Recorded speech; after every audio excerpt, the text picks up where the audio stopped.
My name is Amara. I'm a doctor.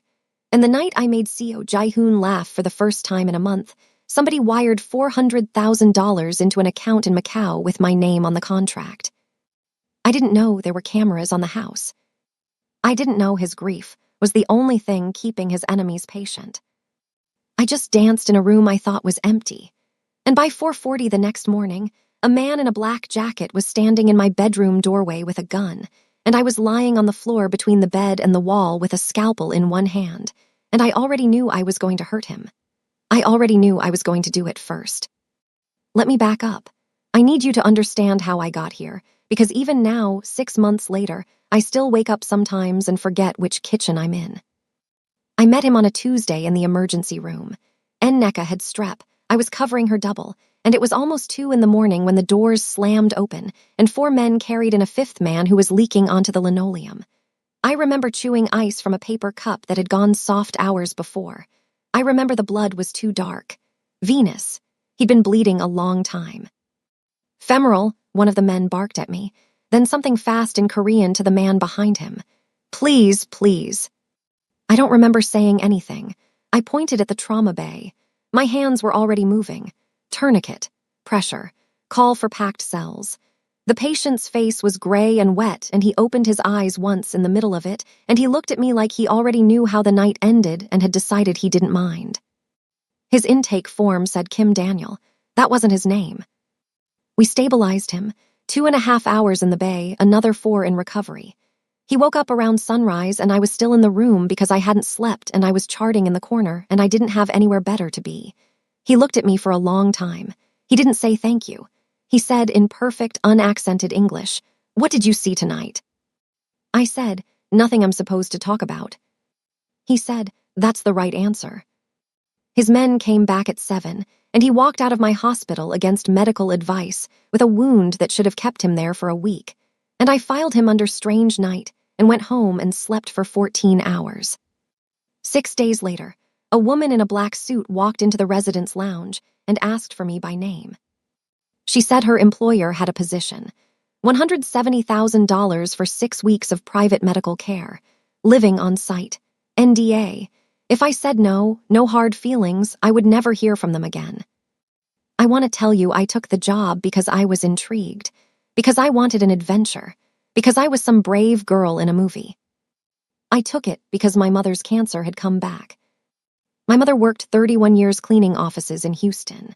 When she finally retired, her body started falling apart like it had been holding itself together just for the paycheck. The second round of chemo wasn't covered.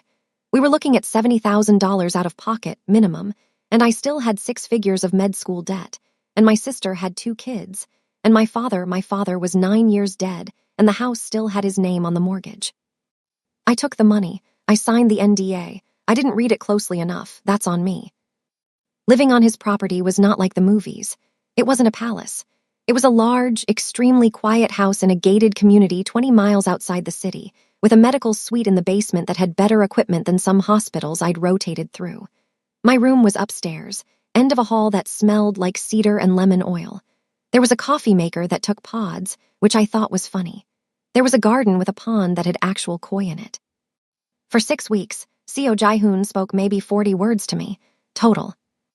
Good morning. That's adequate. Change the dressing. No, I don't need anything else. He was beautiful in a way that made me uncomfortable, which I don't say lightly. Tall, thin, expensive. Tattoos that started at his wrists and climbed up his arms and across the back of his neck and down his chest, black linework so fine it looked like it had bled through the paper of him. Eyes that went through you and didn't stop on the other side. He moved like a man who had been taught as a child that wasted motion gets you killed. He had staples in his thigh from the femoral repair, and 3 older scars I pretended not to see, and a bullet fragment in his left shoulder that had calcified over, which I also pretended not to see. He did nothing with his face. Nothing. It was like being examined by a man carved out of wood. But I'm going to tell you 3 things from those 6 weeks, because they matter later. The first thing, my second morning in the house, I was on hold with my mother's oncology office, packing the hallway outside the medical suite, trying to get a pre-authorization through. I was tired and I was about to cry, and I wasn't hiding it well. He walked past me in a black coat on his way somewhere. He didn't stop. He didn't look at me.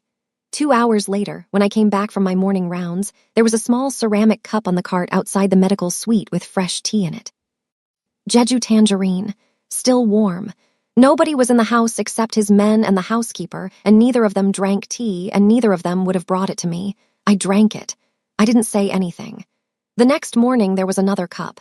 For 3 weeks straight, every morning there was a cup.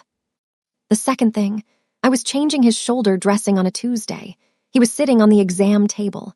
No shirt. I had my gloves on and I was cleaning the edge of the old scar tissue around the calcified fragment, and my gloved hand brushed his collarbone by accident, and he didn't move. Neither of us moved for about 2 seconds. I pulled my hand back and I said, automatic, sorry. He said, don't. That was all. I didn't know what he meant. I still don't, not exactly. I just know that the word don't from a man who didn't use words sat in my chest all day like a coin in a pocket. The third thing, I woke up at 3:10 in the morning sometime in the 4th week because I thought I'd heard something downstairs, and when I went down in my robe with a stethoscope around my neck like an idiot, he was standing in the doorway of the medical suite with his hand on the doorframe, and he was just standing there, staring at the floor. He looked up when I came down the stairs. He said, I was looking for aspirin. He had access to a whole pharmacy behind the door he was standing in. He wasn't looking for aspirin. I gave him 2 aspirin. I didn't ask. He took them and he said, thank you, doctor, and he went upstairs, and neither of us ever mentioned it again. That was 6 weeks. Those 3 things. I'm telling you them now because by the end of 6 weeks, without him having said anything real to me, I had started looking for him in rooms. And I was a grown woman and a doctor, and I knew what that meant, and I had no business feeling it, and I told myself every night it was nothing. I learned about his brother by accident. I was coming out of the medical suite, and I overheard 2 of his men in the hallway speaking Korean, which they thought I didn't understand. I don't, not really. I took 2 semesters in undergrad, and I can order food and apologize. But I heard the word Hyung, older brother, and the word Jangrai, funeral, which I knew from a drama my cousin had made me watch. One of them said in English then, it's been 4 weeks, he has to eat. The other said, he will when he's ready. That night Jae-hoon came down for his dressing change, and I really noticed for the first time, that his cheekbones were sharper than they'd been 6 weeks earlier. He hadn't been eating, hadn't been sleeping. I could tell from the skin under his eyes. He was grieving. He was grieving, and nobody in that house was allowed to say his brother's name out loud. I didn't ask. I did my job. I asked for the first time in 3 weeks how he was feeling. He said, fine. That was the whole conversation. The night I danced was a Thursday. I remember because Thursday was the only day of the week the house was nearly empty. Security rotated at 7.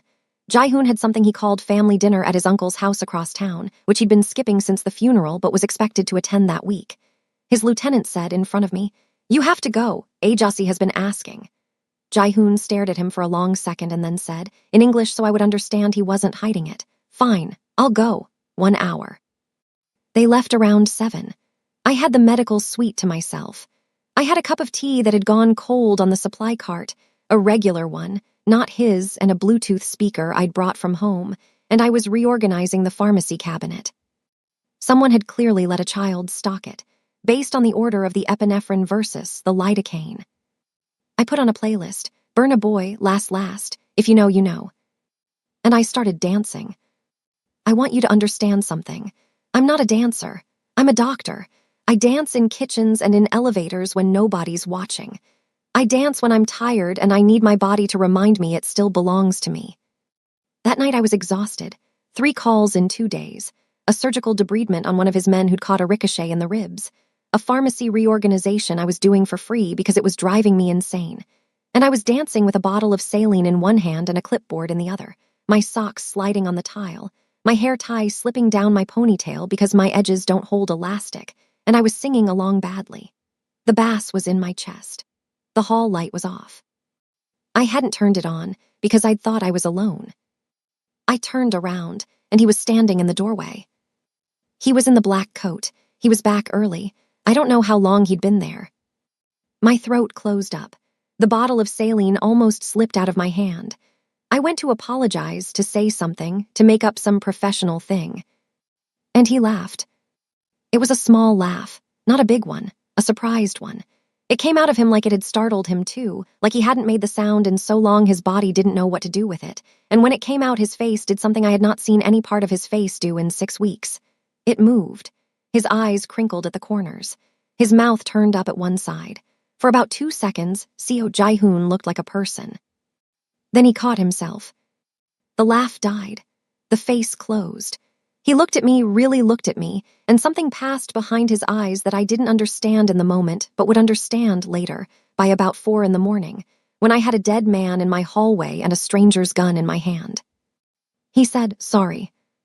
He said, "Please continue." Then he turned around and left. I stood there with Burna Boy still playing, and my hair tie halfway down my neck and the saline bottle sweating in my hand. And I thought, oh no. Because I'd felt something when he laughed. Something I had absolutely no business feeling for a patient. And the worst part was I couldn't tell whether what I felt was the fact that he had laughed or the fact that I had been the one to make him. I went upstairs. I packed my bag. My contract said I could go home on weekends, and I told the guard at the gate that I was leaving a day early because my mother had a doctor's appointment in the morning, which was a lie, and he nodded and said nothing because he was paid not to care. And I drove the 40 minutes back to my apartment in silence because I didn't trust the radio to not play another Burna Boy song. Halfway home, I almost called him. I had his number in my phone under SJH. I picked the phone up at a red light and I stared at the screen and I put it back down. The light turned green. I drove. If I had called him, if I had stayed in that house, I would have had 12 guards between me and the door by midnight. But I drove home. I took off my makeup. I slept for 3 hours.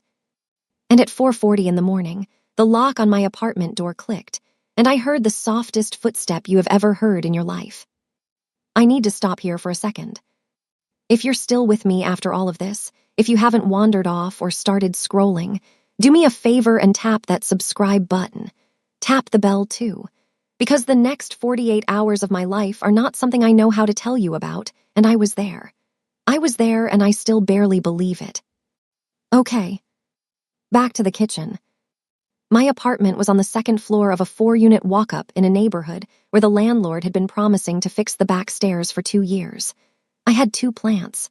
I had a chipped coffee mug that said World's OKAYESD Doctor that my sister had given me as a joke.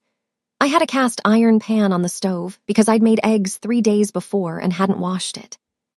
I had one of those cheap rubber door stops wedged under the inside of my front door because the lock was old and sometimes didn't catch.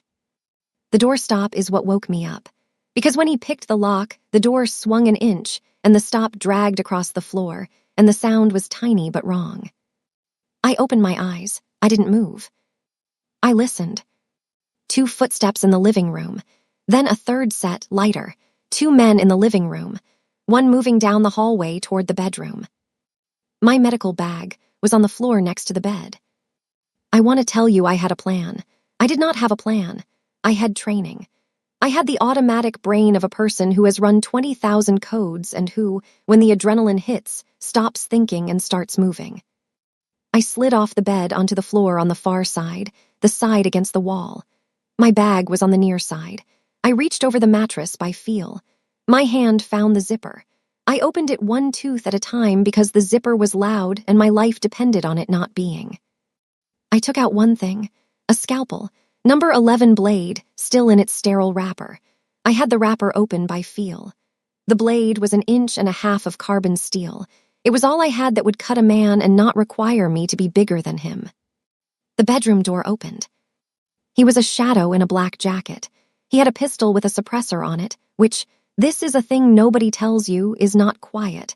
It makes a sound like a heavy book hitting a table. The first shot hit the pillow where my head had been 4 seconds earlier. The second went into the headboard. Stuffing drifted down in the dark like snow. The third shot didn't happen, because by then I was behind him, and I was a doctor who had spent 4 years of residency learning exactly where the Achilles tendon attaches and exactly how deep you have to cut to sever it, and the scalpel went in and I turned my wrist and I pulled. He went down. He didn't scream.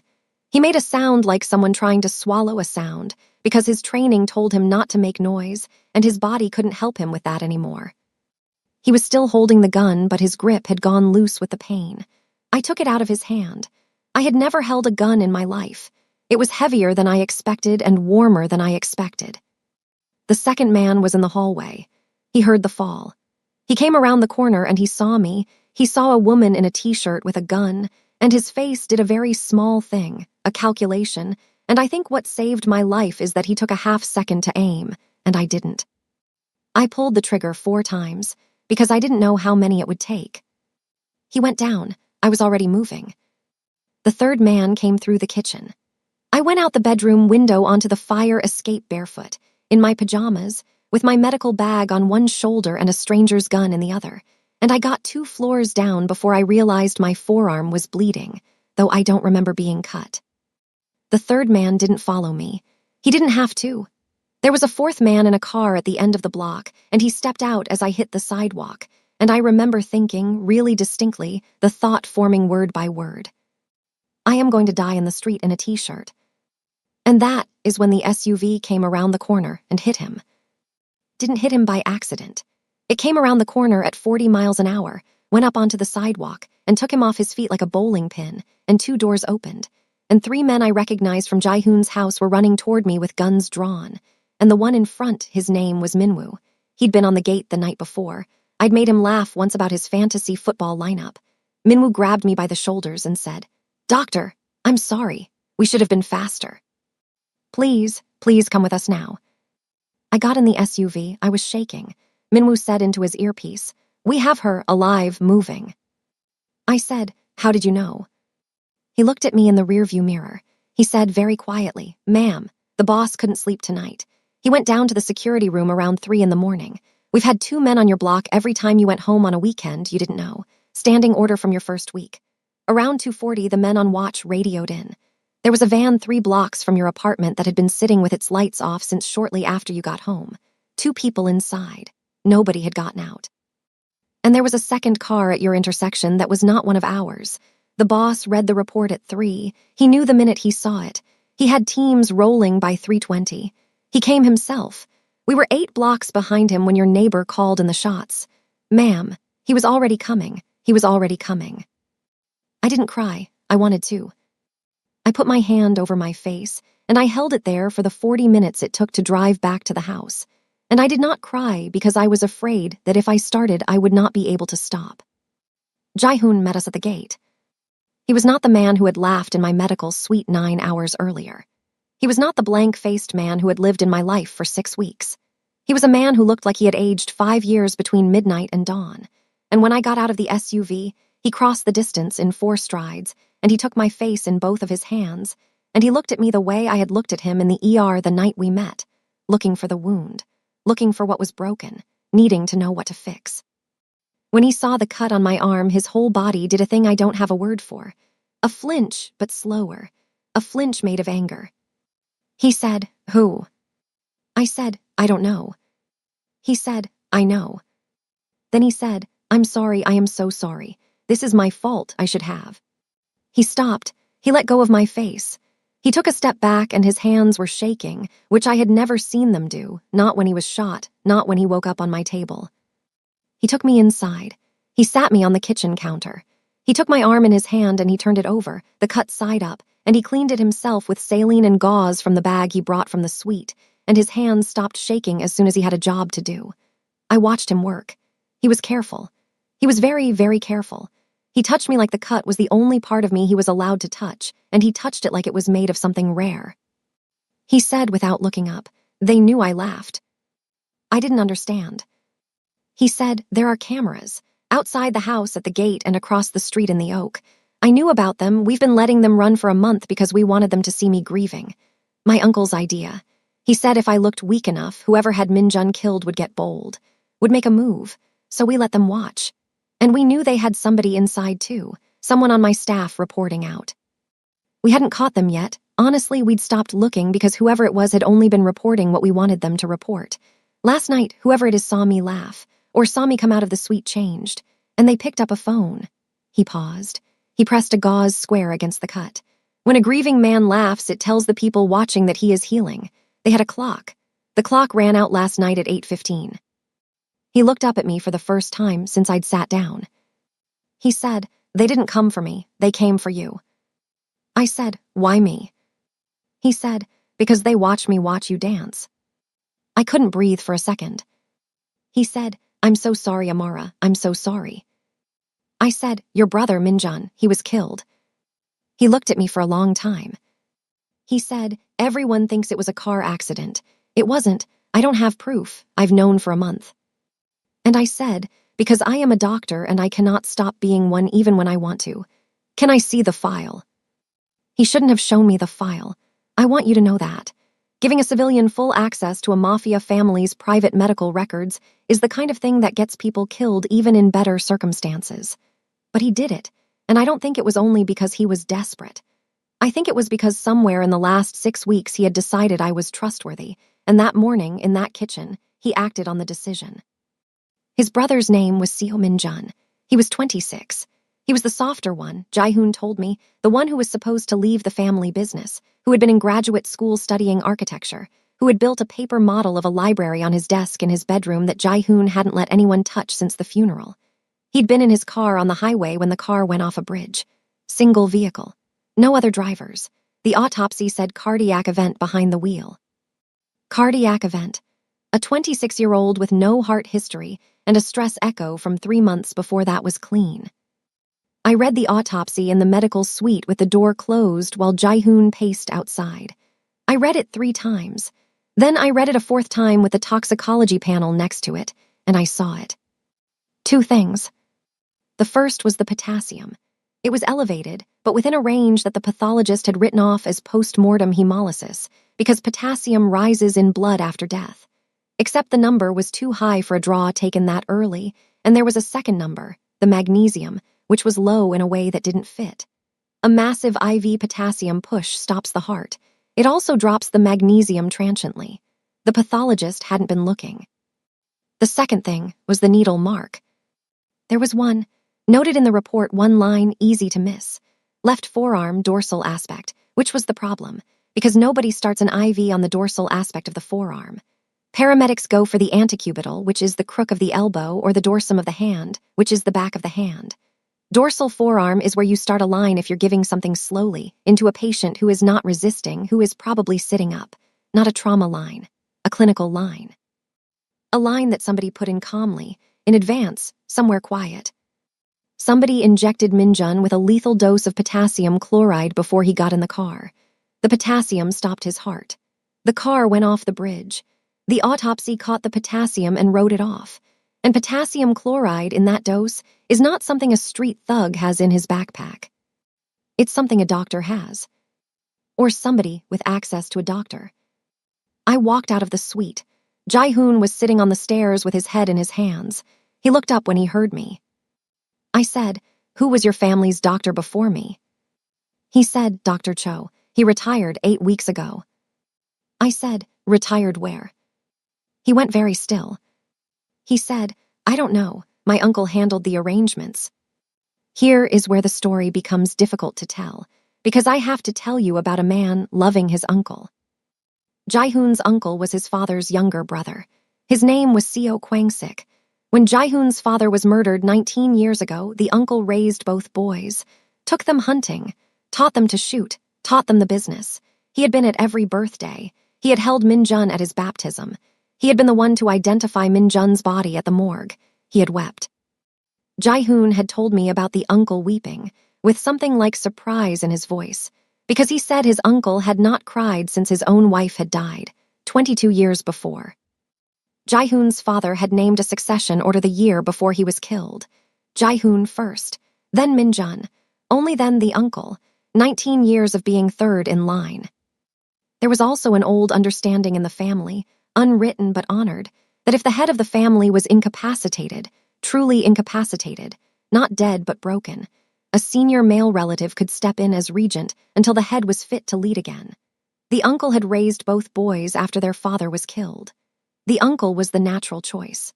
Half the lieutenants had already stopped calling Jae-hoon directly and started calling the uncle instead. Once that kind of transfer took root, it did not uproot. 4 weeks since the funeral, the clock was not hypothetical. The clock was the funeral itself. I watched Jae-hoon realize. I watched it happen in real time. I watched his face close down the way it had been closed for 6 weeks, and then open into something so terrible I had to look away. He didn't cry. He said, "How sure are you?" I said, "I'm a doctor. I'm never 100%. But I'm Jae-hoon. I'm sure enough to bet your life on it. I'm sure enough to bet mine." He said, "My uncle is coming to dinner tomorrow night. He called an hour ago. He said he heard about the attack on my doctor. He said he wanted to come make sure I was all right." He looked up at me. He said, "Will you be there? I want to tell you about the night before the dinner, because it is the part I do not tell anyone." I was in the medical suite at 11. I was loading syringes, 3 of them capped in a row on the counter. I had been staring at them for an hour deciding what to draw up. I heard him on the stairs. I knew his walk by then. He came in. He was in a soft gray sweater, sleeves pushed up. The tattoos on his forearms looked almost tender in the fluorescent light.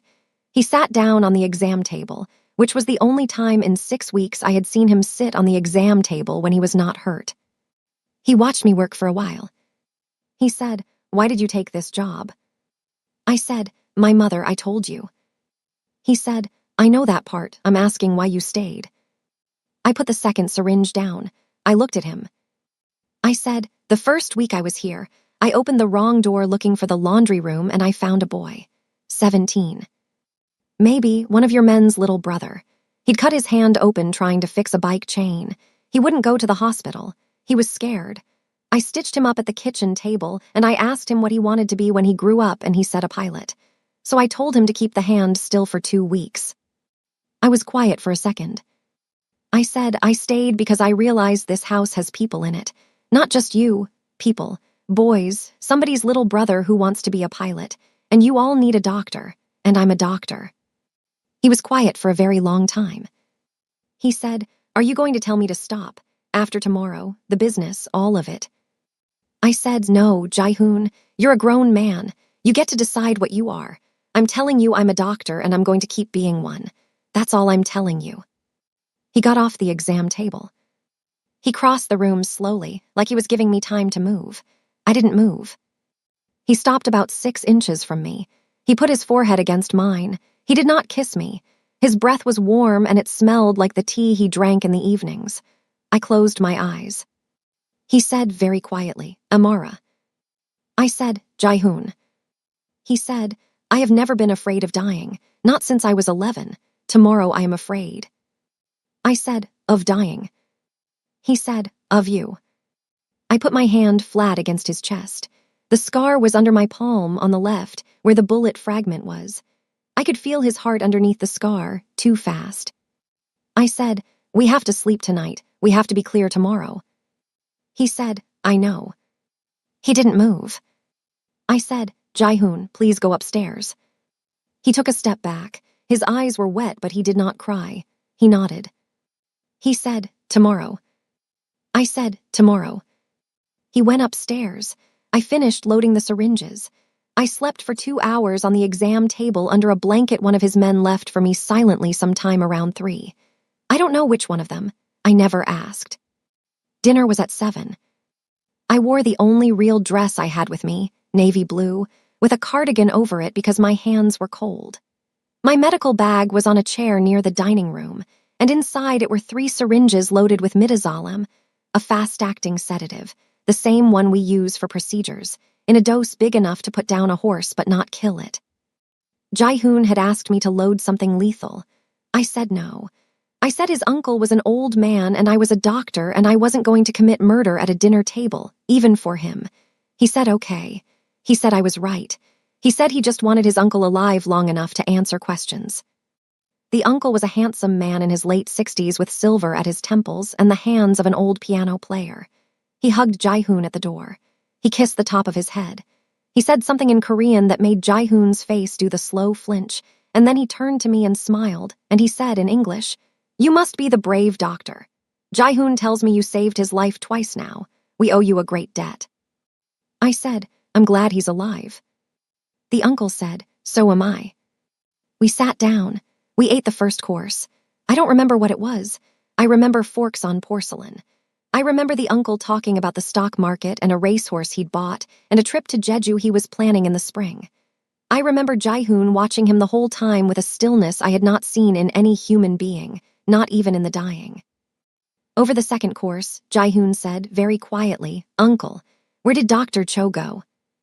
The uncle stopped chewing. Just for a second, he smiled. He said, "Retirement, some island. I can get you the address if you want to send a card." Jae-hoon said, "He's dead, isn't he?" The uncle set his fork down. He said, "Why would you say that, Jae-hoon-ah?" And Jae-hoon said, "Because Min-jun was poisoned with potassium chloride, injected into the dorsal aspect of the left forearm, slowly, by somebody he trusted enough to sit still for, and the only person in this family with the access and the training and the trust was Dr. Cho. And if Cho were alive, he would be the only person who could name the man who paid him. So, Uncle, where is Cho?" The uncle's face did not move. I have never seen a face not move like that. It was not calm. It was the absence of calm. It was the absence of everything. He reached inside his suit jacket. Jae-hoon's men were not in the room. That was the plan. The nearest guard was 20 feet away behind a closed door. Jae-hoon had wanted his uncle to feel alone. Jae-hoon had wanted his uncle to feel safe. I was 3 feet from my bag. I moved first. I had the syringe in my hand before the uncle's hand cleared his jacket, and I had the needle in the side of his neck before his gun was fully out of the holster, and I pushed the plunger with my thumb and I said, "I'm sorry," because I am a doctor and old habits die hard, and this time I did not really mean it. The uncle slumped forward into his plate. His gun hit the floor and spun once and stopped against the leg of my chair. Jae-hoon picked up a small silver bell by his water glass and rang it once, very softly. The door opened. His men came in. I don't know what happened after that. I didn't ask. I am a doctor. I save lives. That night I saved 2 mine and Jae-hoon's, because if I had not moved when I did, the uncle would have shot his nephew over the soup course, and the family would have been the uncle's by morning. That is all I let myself know about it. That is all I am going to let you know either. 3 weeks later, a man came to the house with a signed confession in his hand and a list of names on a folded piece of paper. Jae-hoon burned both in the fireplace in front of me without reading them. He said he did not need them anymore. He said the only person who had needed to know the truth was him, and he knew. I did not ask what that meant. A doctor does not ask every question. A doctor asks the ones that keep people alive. 2 nights after the dinner, Jae-hoon came down to the medical suite. I was pretending to reorganize the pharmacy cabinet again. I hadn't slept much. I had been replaying the kitchen and the dinner and the men in my apartment, and I had been trying to figure out what I was still doing in that house. He was in the soft gray sweater again. He leaned in the doorway the way he had leaned 1,000 times. I thought, quietly, I have loved him for longer than I have known I was loving him. He said, "You can leave. Whenever you want. I'll pay out the contract. I'll pay your mother's medical bills in full. I'll pay your sister's house off if you want that. You don't owe me anything. Whatever you want." I said, "Is that what you want?" He was quiet for a long time. He said, "No." I said, "Then ask me to stay." He said, "Stay." I said, "Okay." He crossed the room. He stopped about a foot away. He looked at me, really looked, and he said very quietly, "You gave me back my life, you know that. I did not laugh for a month. I did not think I was ever going to. And then you danced in my house with a bottle of saline and you brought me back. I did not mean to love you. I am telling you because I do not want to lie about it. I am not asking you to love me back. I am asking you to know." I said, "Jae-hoon." I said, "I know." I took his hand. I said, "Put on the music." He looked at me like I was speaking a language he didn't know. I said, "Put on the Burna Boy song. Play it." He pulled out his phone. His hands were shaking. He played it. And I took his hand, and I danced with him in the medical suite at 2 in the morning, barefoot on the tile. He was terrible at it. Genuinely terrible. He was stiff and he kept looking at his feet, and at one point he stepped on mine and he laughed, out loud, twice, and I put my hand on the back of his neck over the tattoo there, and I pulled his head down and I kissed him. He kissed me back like he had been saving it, like it had been on a high shelf for months, and he had just been told he could have it. He kissed me with his hand on the small of my back and his other hand in my hair, and the music was still playing, and my hair tie slipped out, finally, the whole way and fell somewhere on the floor, and neither of us cared. When he pulled back, he had his forehead against mine and his eyes were closed and he was breathing hard and he said, Amara, Amara, okay, okay. I said, okay. That was 6 months ago. I am still his doctor. My mother finished her second round of chemo. She is in remission. She sent Jaehoon a handwritten card that said thank you for taking care of my daughter, and he kept it on his desk for 2 months before I noticed and told him to put it in a drawer because it was embarrassing. He put it in the drawer. He did not throw it away. He learned my mother's medication schedule. He knows the names of my sister's kids. The boy wants to be a pilot still. He is still a dangerous man. I know, I am not a fool. I hear things I do not ask about. I treat men who come in at 3 in the morning with wounds I do not file. I have an understanding with myself about what I know and what I choose not to. I am not pretending. I am a doctor. I took an oath about a lot of things and I break some of them every week and I live with it, and I live with him, and I live. He still does not laugh for anyone else. He laughs for me, quietly, in the kitchen in the mornings when he thinks no one else can hear. And every morning, before I go down to the suite, I dance for 5 minutes in the kitchen, Burna Boy, mostly. Sometimes Thames. Once, last week, Rihanna, which he did not approve of and we had a small argument about, while he watches me from the doorway with a cup of Jeju tangerine tea in his hand and pretends he isn't. My name is Amara. I am alive. I am in love with a dangerous man. And the boy who was not supposed to laugh for the rest of his life laughs every morning now, softly, into a cup of tea, at a doctor in bare feet who still cannot keep her hair tie in place. He thinks no one hears him. I always do. I always will.